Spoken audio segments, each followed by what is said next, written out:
there's a sequence, there's a code, there's a combination. And when you get the right combination, it unlocks everything for us.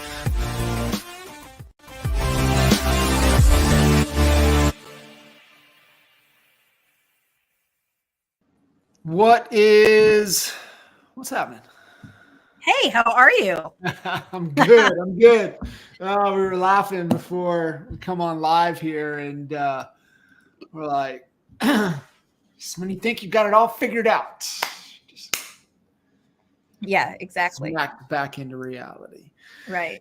Oh, sweet. Well, I really am excited to be able to jump in with you to really talk through this today, as we're really going to get into, kind of a core value exercise that you threw out at Kitchen Table. You're like, man, I got the greatest core value exercise. And I was like, let's just do it. Let's just do it live. And I was like, no time like the present. And I was super excited too, because being able to go through what, Dr. Matt Townsend was able to kind of what he shared with us at Kitchen Table, being able to share and go through, the happiness, the ABCs of happiness, and really, really trying to identify our character strengths. And the VIA character strengths assessment from AuthenticHappiness.org, which is the University of Pennsylvania,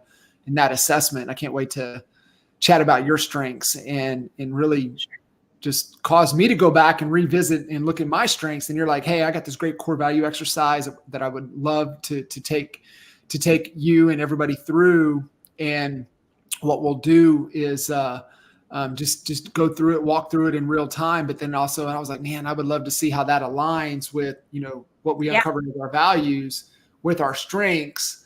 And then your whole point was, well, we can also monetize off of those things. And I'm like, oh, tell me more. It's like, let's do this. So that's what's led us to here. And I'm excited to jump in. So give a little bit of context where you kind of stumbled upon this and then kind of why it was so powerful for you. So tell a bit of that story, I think. Sure. So, I mean, obviously being in the business 20 years and being a coach, just like you, John, we always hear about, what are your core values? Are you living by your core values? What are the core values of the team? What are the core values of the organization? And I went to a retreat.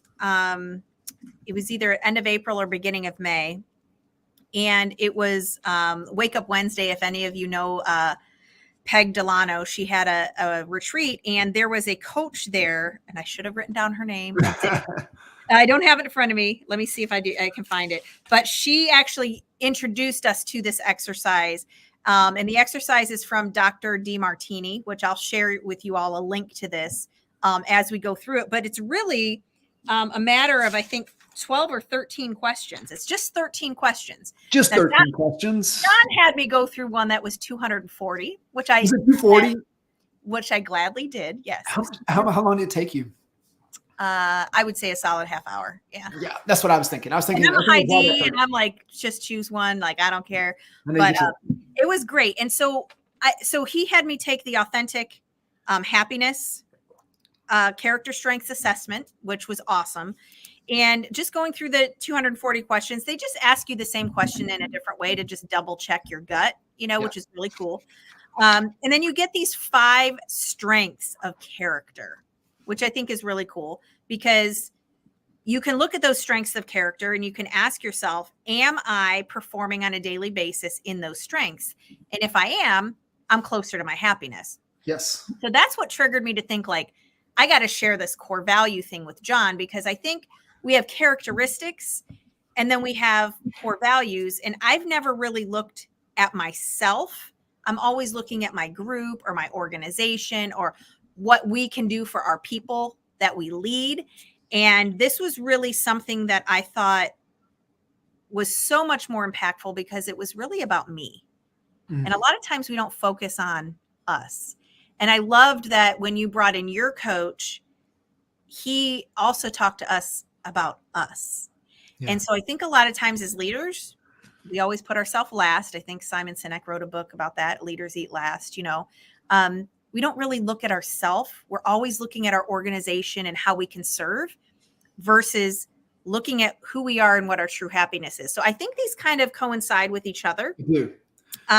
For sure. About. One thing too, you said there, right? Obviously that whole concept, leaders eat last. I think in certain dynamics and in situations, but I've really leaned in on, Garrett White's, the king eats first. And really what he's talking about is, you got to be selfless. You got to be selfish so that you can be selfless. And, it's the whole oxygen mask concept, right? If you don't put the oxygen mask on and make yourself the best version of you, then you're no good to anybody else. But to me, uncovering your values and knowing your strengths is almost like a cheat code. Exactly. And I'm glad you stopped me there, because what I was saying with that, I didn't actually finish my thought, was I was always thinking that way. Like, I'm always thinking of other people, and I never took the time to think of myself, of feeding myself first, or, really looking at what do I want versus out of my life, not always what's best for the group. Does that make sense? So I think if we have to lead ourselves first. So that was very cool. So, so it was this personal growth and development thing. And there was just a few takeaways that I want to share before we kind of go into the exercise. But if you haven't taken the authentic happiness one, definitely do that and write down these characteristics. And so what I did is I looked at my characteristics and I was like, okay, does this cross over with the core values that I found within myself from the Dr. DeMartini thing? And they absolutely do complement each other. The difference between the two assessments, though, is the one that you gave and the one that's for the authentic happiness. We have multiple choice questions and we're just answering questions from the gut. This is very open-ended, and it's almost like you have to think open-endedly. There's no right or wrong answer.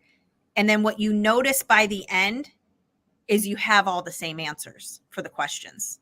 And so what it does is it pushes you to think differently. And so it was from a neurolinguistic programming coach.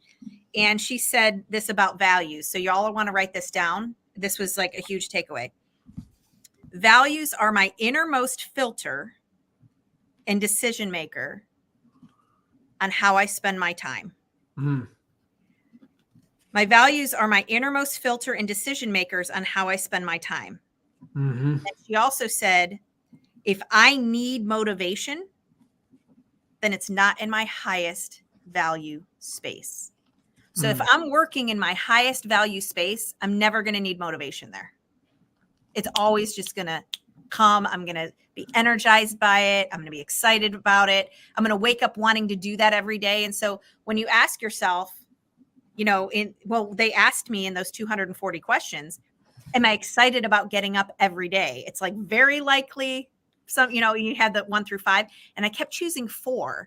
And I'm like, I know it's a 4 and not a 5 because there's a lot of things I'm doing that are not in alignment with my values. Like, it's very self-discovering. So if I need motivation, then it's not in my highest value space. So what we're looking for is trying to find what our highest values are. What do we actually value the most? And she also shared with us that our purpose, everyone's always looking to find purpose. She's like, we already have our purpose within us. It's just the journey of getting there. Like, it's already in there, but there's a journey to uncover it and see it. And so I don't know if I'm going to pronounce this correctly, but it's called axiology, AXIOLOGY. And that's the study of values. I didn't know there was an actual thing for it, but there is. So every person has values, and we impress those values on other people. So, of course, if you know me, I'm always looking to help someone see beyond what they see, set bigger goals. John does the same thing, and have me take you under my wing and show you a better, quicker, faster, freeway, like the coach code, right? Like, we're trying to figure out these codes for people and then share them. Like, that's where we're in our highest value space. So, not that I want to give you the answers ahead of time of your questions, but she said, know thyself, or someone else will tell you who you are. Know thyself, or someone else will tell you who you are by using words like should. And I was like, oh, this is so good, right? Because if I'm in my values and I'm doing that at a high level, there is no should, right? I'm performing at a really, really high performance, but I'm in that really high energy space because of it. So those were just a few notes that I took from this session before we went into the assessment. So yeah, and I love that because, I think, understanding that, nobody can motivate us. Motivation is from within, right? We can inspire, we can be inspired by others, we can inspire others, but motivation comes from with us. And we talk within emotion, motivation is part of emotional intelligence, and you've got the carrot and the stick, which is we kind of shame ourselves into doing things, or we dangle a carrot, which is an extrinsic. And where, the first thing when you said, if I need motivation, I'm not in my highest value space, no motivation is needed. Then that tells me, okay, I'm in alignment to what is in my core, that intrinsic, not extrinsic, but that intrinsic value that I perceive. I'm doing something that is fun and I love the thing, right? That's the healthy side of motivation. And so I think uncovering these things and really this, like, knowing this is, like you said, I mean, these are the very biggest thing, right? These are decision-making filters. And sometimes we have these, or we come to a process to where we have them and it helps us make decisions. However, are we, that's why I'm excited to do this, right? Because are we leveraging our values, which is the number one thing of a vision, is our values. Are we leveraging these values to make a decision of how we spend our time, live our life? This is why I think this is so important. So cool. It's so cool.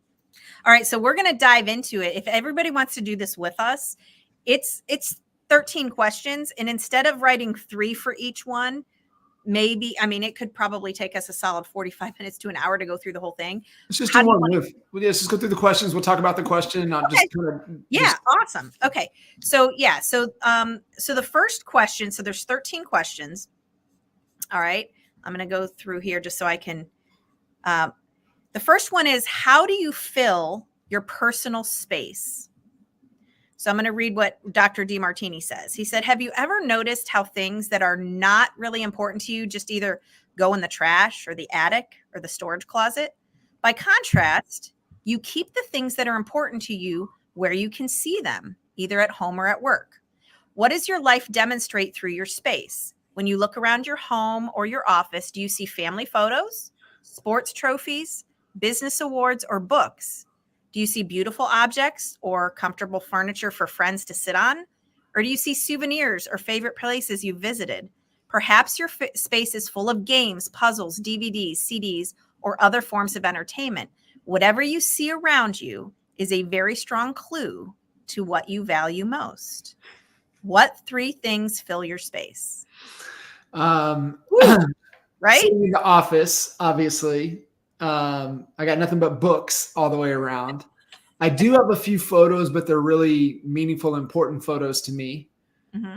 And then everything else is like I can't stand clutter. Although my office, you walk in my office and you're like, dude, like this is the most cluttered thing I've ever seen in my life. And I'm like, well, yeah, but I know where, like, this helps me. Right. But you get out in the rest of this physical space, it's like, it's clean, it's sharp. It's like, yeah. Yeah. So whatever is surrounding you, what things fill your space? Perfect. I love it. Okay. All right. So take a couple seconds there. Okay. The second one, how do you spend your time? Okay. So here's something you can count on. People always make time for things that are really important to them and run out of time for things that aren't. Even though people usually say, I don't have time for what I really want to do, the truth is that they are too busy doing what is truly most important to them. And they will think they want to be doing what they think they want to be doing isn't really what is most important. You always find time for the things that are really important to you. Somehow you figure it out. So how do you spend your time? He says, I personally spend my days researching, writing, teaching, and traveling. Those are my 4 highest values. I always find time for doing them, and I almost never find time for cooking, driving, or doing domestic things, which are low on my list of values. How you spend your time tells you what matters most. Which 3 ways do you spend your time? Yeah. So work never ceases to end. So obviously tons of coaching, working on content. So coaching, content, training, right? Physical training, running, talking to Leanne. So Right. I mean, you look at those, at those. So that's for me is where I spend my time. Okay. That's good. Okay, good. All right. Number 3 is, how do you spend your energy? You always have enough energy for the things that inspire you, the things that you value most. You run out of energy for the things that don't. Things that are low amongst your value will drain you. Things that are high among your values will energize you. In fact, when you are doing something that you value highly, you have more energy at the end of the day than when you started, because you're doing something that you love and you're inspired by. So how do you spend your energy, and where do you get your energy? In which 3 ways do you spend your energy, and where do you feel energized? Yeah. Maybe a little bit of cheat code, right? Because I'm so aware of like my top character strengths. Yeah. But for me, and I'll just tell you, I mean, my number one, character strength is capacity to love and be loved. And so, those things like that is energy. Coaching, which is wild, right? Like Right. through a day of coaching and seeing impact and transformation, I'm not exhausted from that. I'm not. Yeah, I think those are a couple of the big ones for me. But really the coaching. But I think that also, because when you define the strength of capacity to love and be loved, it's just valuing relationships, and it's reciprocated. So that I think, and this as well, when you get into a coaching relationship to where, it's respected and reciprocated, it's energizing. For me, it is. Mm-hmm. And when you experience someone doing a mindset shift, game on, right? Yeah, the light bulb has to go off, and they're just, Yes. a whole new distinction or a level of awareness. It's like, it's one of the most rewarding things, that for me anyways, it's absolutely there. I think spending time doing the things. Yeah, I think right now it's connecting deep with relationships, be it personal or in a business dynamic, and seeing, a deeper connection because growth is happening. I think that's the biggest thing. I think it's mutual growth. I love it. Interesting. Yeah. Cool. Interesting. Yeah. One of mine was planning and visualizing and helping others see a path. Right? Like, it's like, where am I spending my time that gives me energy? And it's just that whole, like, if I were to put a vision board together, I'd like, let's go run 5 miles afterwards, because I'm super excited. You know what I mean? I think I love that because, within the coaching dynamic, and this is where we both see, a lot of wannabe coaches in the industry, or even coaches that are out there, they force their agenda, and really the true dynamic of a great coaching relationship is the, the hero and the guide. And, we're not the hero, we're the guide. And if we can, sometimes the hero in the story, they want to get to a particular destination. Maybe we help them discover that, but then, like you just said, being able to help them lay the path out for them to travel to be able to get to their destination to me, there's a fulfillment there. Right. Yeah. Right. Yep. Love it. Number 4. You ready? Ready. How do you spend your money? Again, you always find money for the things that are valuable to you, but you never want to part with your money for things that are not important to you. Right. So your choices about spending money tell you a great deal about what you value most. Now, at this point, you might be noticing some overlap, some similarities between what you fill your space with and how you spend your time, energy, and money.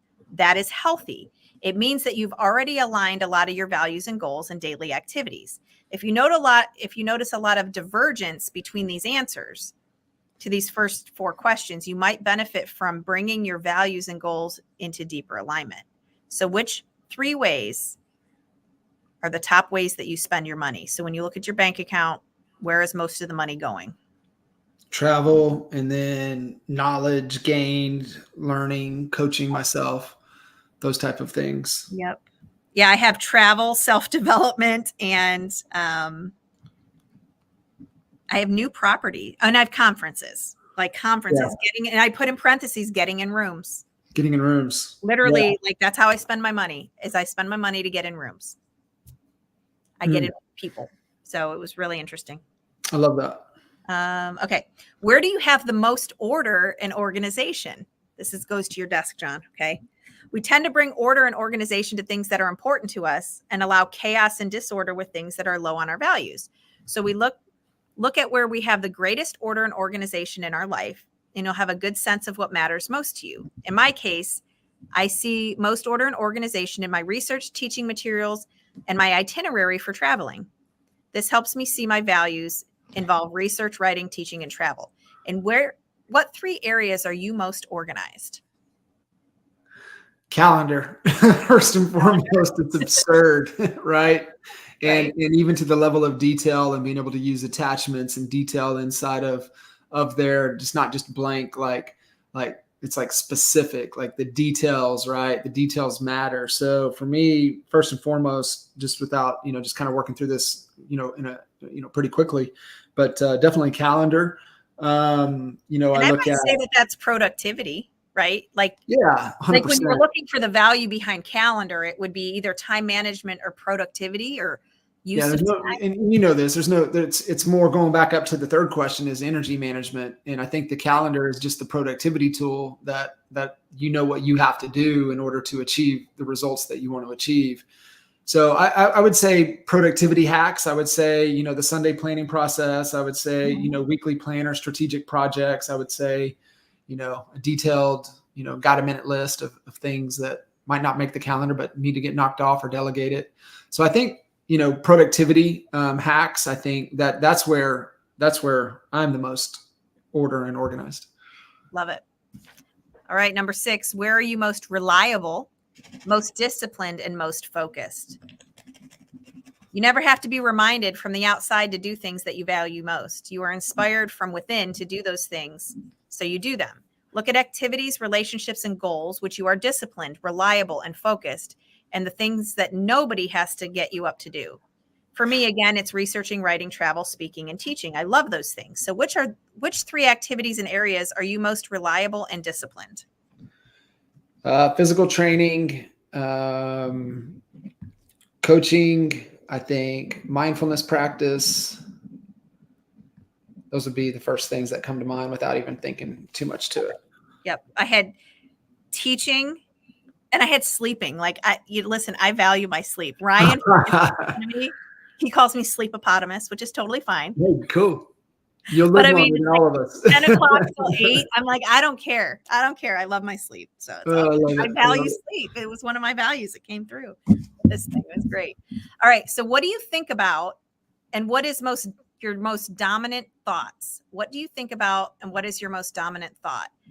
I'm not talking about negative self-thought or the things that distract you. I'm not talking about fantasies or shoulds or oughts. I'm talking about your most common thoughts about how you want your life, thoughts that show slow or steady evidence of actually bringing it to fruition. What are the most dominant thoughts that you're bringing to fruition in your life? Maybe it's because of being conditioned this way, but it's goals, constraints. How do you overcome the constraint? Mm-hmm. So that would be, maybe goals, maybe what are all the ways to overcome the constraints in way of the goals? And then I would say, gratitude. but I think that might be a form of the optimism, overcoming constraints. But I think gratitude is its own thing. There you go. Cool. 3 dominant thoughts. Okay. What do you visualize and realize? Again, we're not talking about fantasies. We're talking about what you visualize for your life that's slowly but surely coming true. In my case, I visualize traveling the world and setting foot in every country on the face of the earth. That is what I visualize, and that's what I'm realizing. So what are you visualizing and realizing? What are the 3 ways you visualize your life that are slowly coming true? So,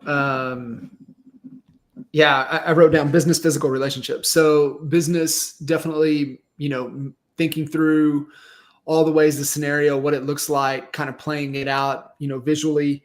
I think on the physical endurance side of things, just seeing how to navigate, how to finish, how to get through the trainings, how to get through finish lines, how to get through those things.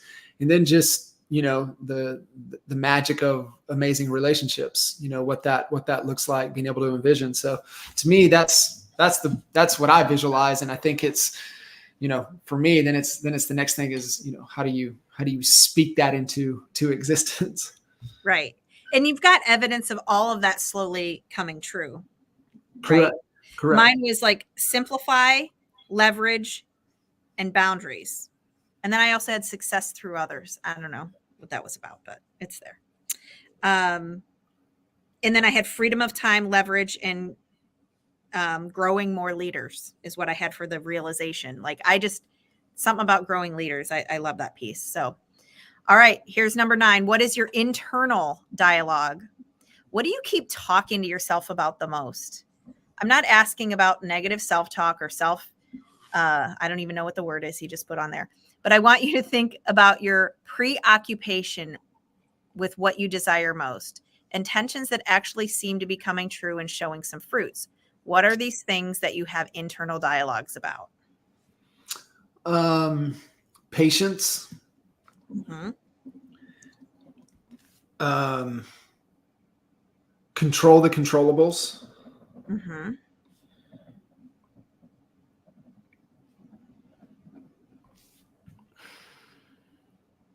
What's preoccupying our conversations in our head? Yeah, I think that might fall into a little bit of patience, but it's really how how to keep thinking about the situation. What are all the ways? What am I not thinking about? What am I missing? What is working? What's proof that that's working? What else could work? Right. Just, I think testing truth might be it. What's truth? So patience, control the controllables, and what's true. That's kind of what wrestles in my head. I love it. All right. That was number 9. Number 10. Okay. This one was really eye-opening for me. This one's really good. What do you talk about in social settings? Okay. So now here's a clue that you'll probably notice for other people as well as yourself. What are the topics that you keep wanting to bring to the conversation that nobody has to remind you to talk about? What subjects do you turn you into an instant extrovert? Whether your baseline personality is extrovert or introvert, you'll probably notice that there are topics that immediately bring you into life and start talking, and others turn to you into an introvert who has nothing to say. Yeah, so I love it.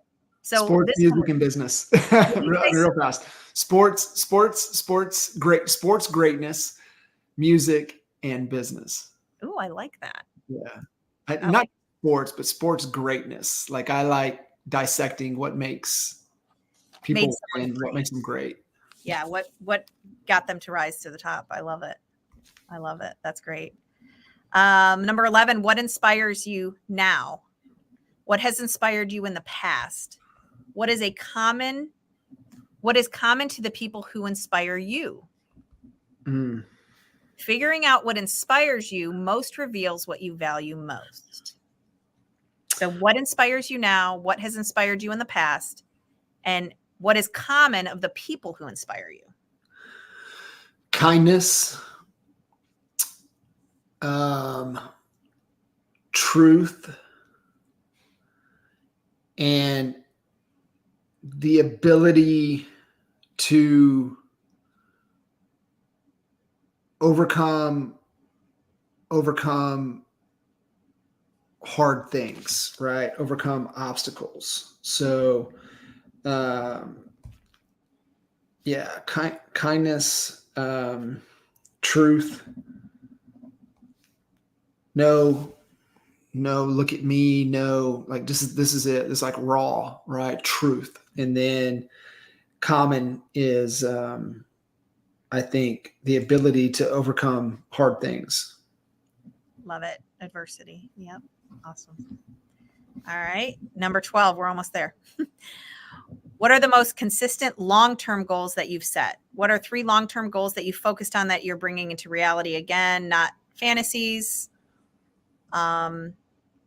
The dreams that have been dominating your mind and thoughts for time, the dreams that you are bringing into your daily life step by step. What are the 3 most consistent long-term goals that you've set?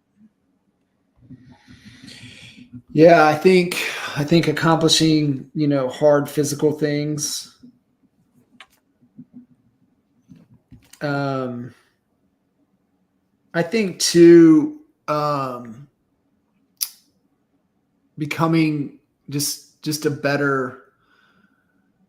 becoming a better human, right? I think being a better human allows to be a better leader, a better coach, a better business owner. I think so. I think just being better.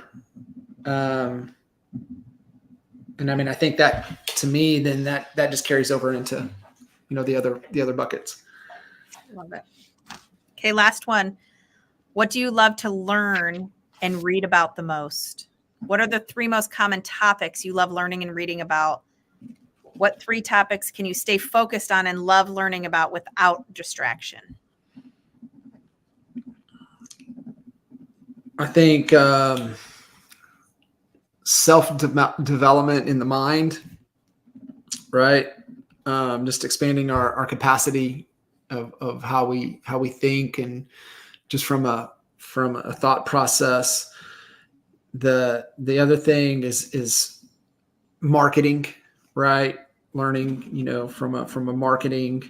Those are things that I can just stay in tune on. Yeah, and I think, how people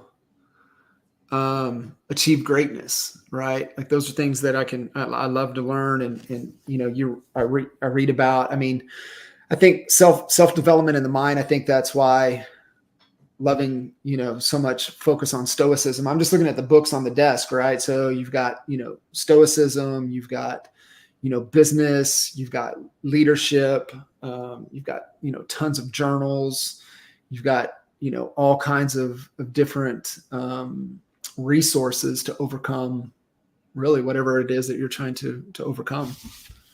I love it.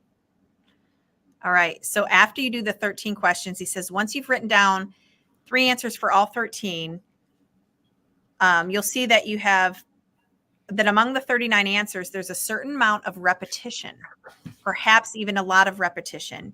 You may be expressing the same kinds of values different ways. For example, spending time with people.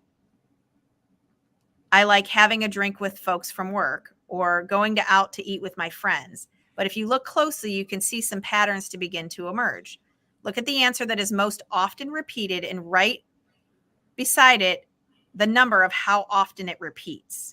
Find the second most frequent answer and the third, and so on, and you will have ranked every single answer. This gives you a good primary indicator of what your highest values are. You can even start making decisions based on the initial hierarchy of values, and you can see how your life is already demonstrating your commitment to these values. So that's what I thought was cool. It was like very open-ended, and it was looking for you to repeat what your values are versus you looking at a choice and having someone tell you, choose one of these, right? I love it. So that was step 2. And then let me read step 3. I think that was it. Maybe there's only 2 steps. Yep, that was it. So, so what the coach asked us after we did this, she added this piece. Which, by the way, I put in the chat the 12 questions. I don't know if you can copy and paste that, put somewhere, but I can also send you guys a link to the stuff. But we have to ask ourselves, like, what were the top 3 values, and then how can I monetize those 3 values? What are all the things I could do to monetize those values?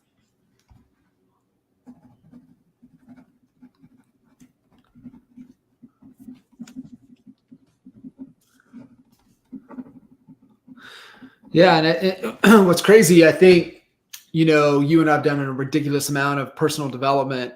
And so, some of this is almost confirmation bias, or just kind of a confirmation, not even bias, but just confirmation of like, man, I'm on the right path, or I'm partially on the right path. Maybe I need to navigate, or maybe I need to lean in this to a little bit more.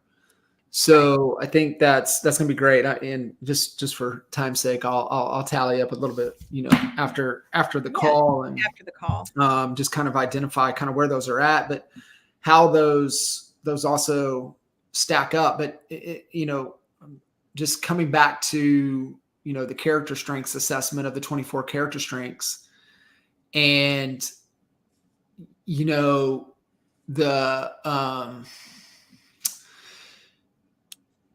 it's like what Matt was saying, right?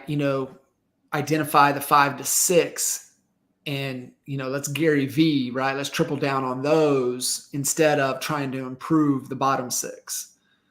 And so I think I look at things in the from other value assessments, and going through and identifying the values and what's core to you. And I think, understanding core values, but also understanding aspirational. So I think looking at these and where they come, and is like, man, are these really who I am at my core, or is this what we aspire to be?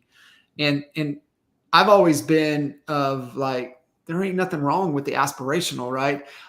We were joking. I think we joked a little bit at KT, but the Hitman, the newer show on Netflix, to where the nerdy guy, and he ends up becoming the undercover on the sting operation, and he just manifests himself into this character, and he becomes Ron, right? And the nerdy guy goes through the breakup, but Ron is the badass, and gets the hot chick, and like has this great incredible life. Like, you can manifest and become. So I think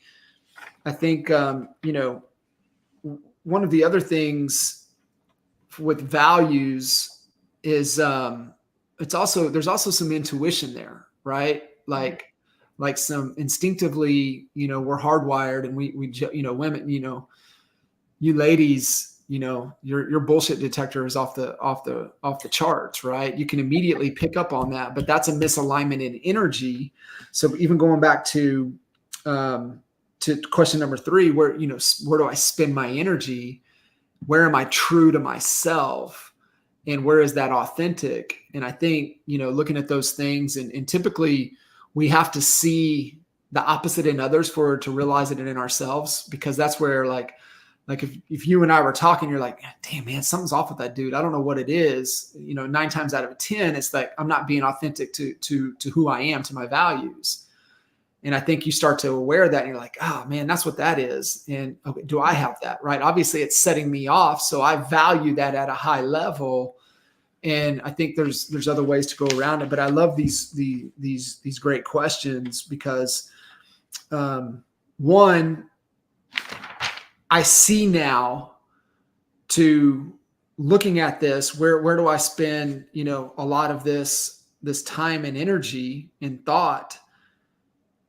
Because now it's like, am I building my vehicle? Am I living my life? Am I designing my life in alignment to these things? Because if you're doing that, then you fall in on the positive side of motivation, which is like what we talked about. It's something internal, it's fun, and I love it. And then that was just something that you can do forever, and you never get tired of it. So what's interesting, and I love this. What's interesting is, doing this and then going to the kitchen table. It's, and I'm just being completely unfiltered. Like, I love to come to the kitchen table because of the whole marketing piece. right? And it's like, well, what does the market need? What is the biggest problem we can solve? And then I'm like, but I don't want to solve that problem. I want to go make vision boards and go make freaking money making vision boards. You know what I'm saying? Like, so there's this fight in my own mind about what the market needs and where I can make money.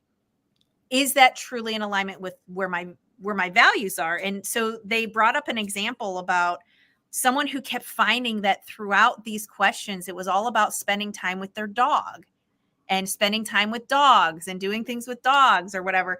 And this one gal, she decided to monetize, and she would dress her dog up in different outfits every day. And she would go to Central Park and she would charge people to get their pictures taken with her dog.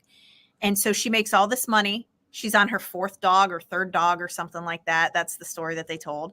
And she monetized what she was truly valuing was dogs. And then other people brought their dogs and they were dressing up their dogs. And so it's one of those things where it's like, wow, you know, and I told you the one about the guy with the cats too. Same thing. Yeah. He loved feeding all the stray cats, and they would always bring him dead mice. And so he decided to do a rental business where he rents out cats for 48 hours to kill mice in your house. And it's like, this is freaking crazy. So when you think about those things, that truly inspires me to think like, do I do what the market needs, or do I go real big on what lights me up every single day? And so that's just where I struggle. I don't know where the answer is to that, but I loved this exercise because of that. Yeah, I think the reminder there is like there's a market there, right? Like, or is there? And right. It's more of, okay, what is the market and how can I harness it? And right. I think that's kind of the question when you start to apply this into some type of business model. And you know, we step back and it's like, okay, well, like, what's the people that would value this, that would want this, and what type of result does this provide? Right. So like, you know, dressing your dog up, taking a Central Park to take pictures, like what result, what desire, what problem does that solve? And if you can figure out, you know, what it solves and what they want, then there is a way to monetize it every time. Yeah. So I love the extreme examples, you know, too. So it's great. So but, yeah. Share a little bit now as you've been through this kind of assessment, and then you went through the character strengths assessment, which I shared AuthenticHappiness.org. You want to take the VIA. It's the VIA Character Strengths Assessment, 240 questions. It's going to take you uninterrupted, solid 30 minutes to get through it, but it's so well worth it. I'm looking at my top 5, but I'm just curious, when you look at going through the values assessment, you've done other self-awareness assessments, other core value assessments, but then you start to take your strengths. How do they intertwine over each other? Yeah. So my top 3 from doing this was visualization and setting big goals, creating systems and leverage of time, which would be removing obstacles, problem solving, staying in my lane, leveraging things out.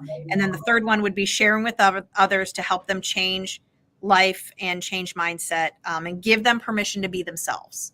Like that's one of the things that I just hide, and it all revolves around freedom. Like every single one of those revolves around freedom. So when I took the happiness one, my top 5 were creativity, ingenuity, and originality.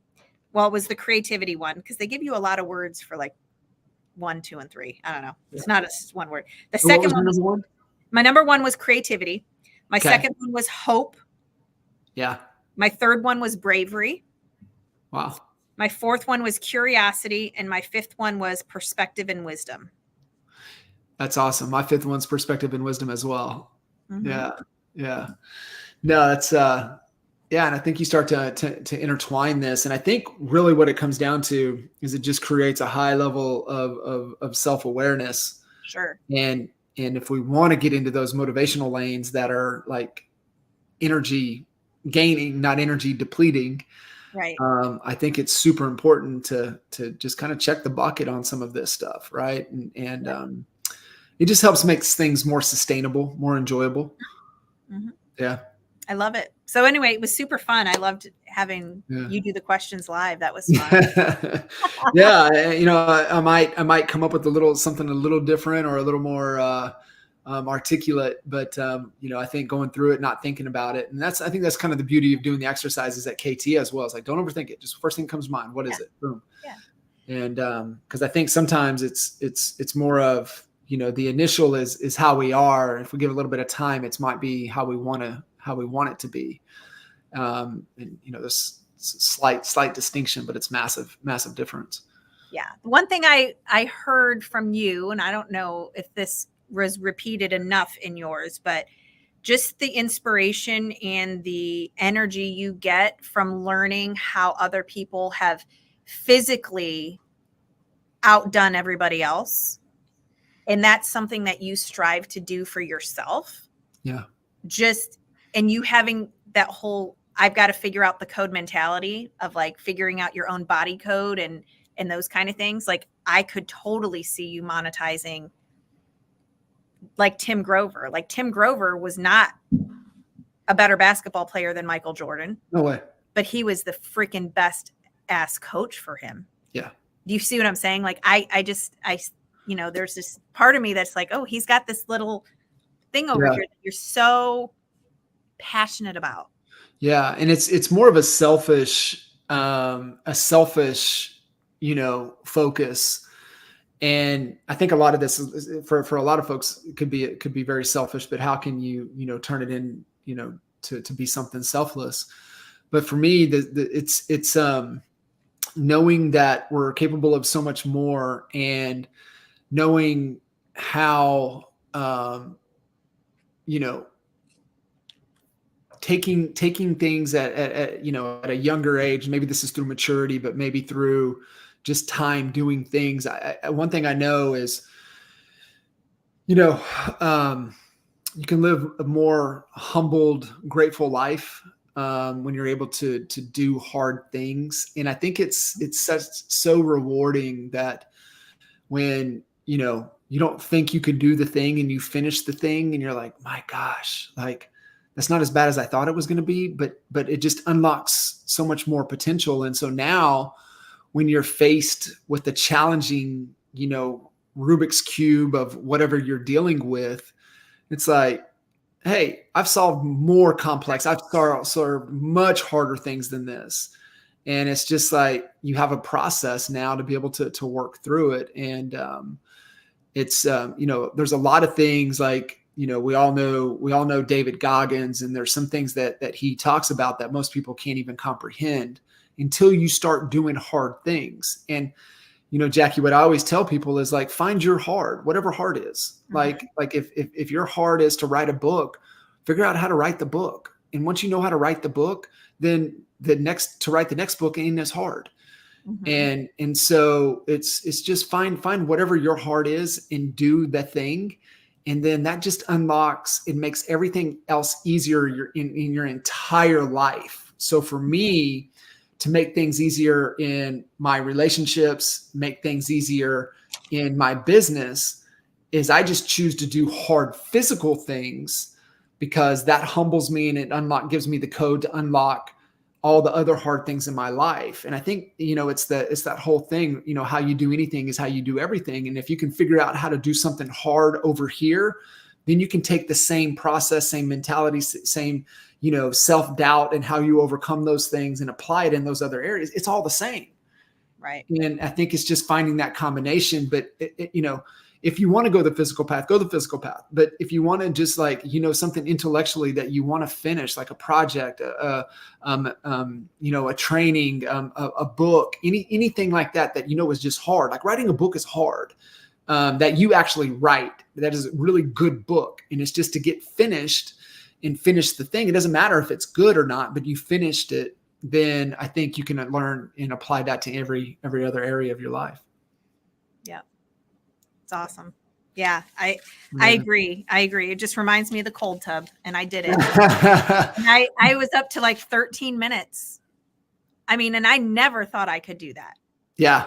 And it was just like, I'm like, I can do hard things. And I'm in there like, I'm praying. I'm like, I get to 5 minutes, and then I got to 7 minutes, and I got to 8 minutes. I said, okay, well, I'm smarter to know that 13 minutes in here is probably not good for my brain. So law of diminishing returns at that point. Like, I'm like, once my blood going to my brain is too cold, that could be damaging. I'm getting out of here. You know? Yeah. But I've done it, and it's like, really, I like the first 30 seconds of ever doing that. It's so hard. It makes you want to try it again and do it again. And when you're in that mentality, you're right. It's like, I can do hard things, and then everything else is just easy. It just empowers you to feel so much stronger. And it's not that it's still not hard. It's just now you have a sequence to break through that hard. Right. And it seems easier. Yeah. And then if you can remember next time you face a hard, difficult challenge, oh, how did I overcome the cold plunge? Oh, this is what I did. Right. I controlled my breathing. I knew that, my body is stronger than my mind. Right. Like even one of my things when I run and going through hard things is that, I just continue to push, and every time I push my body responds, and, it's going to be okay. Like it's going to be okay. And I think but you don't know that until you experience it. Until you push. Yeah. Until you push. I love it. Well, John, this was super fun. You're awesome. Thank you so much. I appreciate it. And, we got the questions in there. If you guys listening to this, you want a little more in depth or a little more to the questions and in the context Jacqui shared, let us know. We'll, I know she has a whole PDF document with it, but I've got the questions in the comments. So you guys at least have the questions to be able to go through, and we would love to hear what your guys' values are. So if you go through this, share them in the post or send them to us privately. We don't care, but hopefully you guys got a ton of value out of it. I know I did. I'm going to go back and add mine up and see how they align to what I think my values are, and then an alignment to my character strengths. I love it. All right. Thanks, John. Thank you guys. Thanks. See you guys. Bye.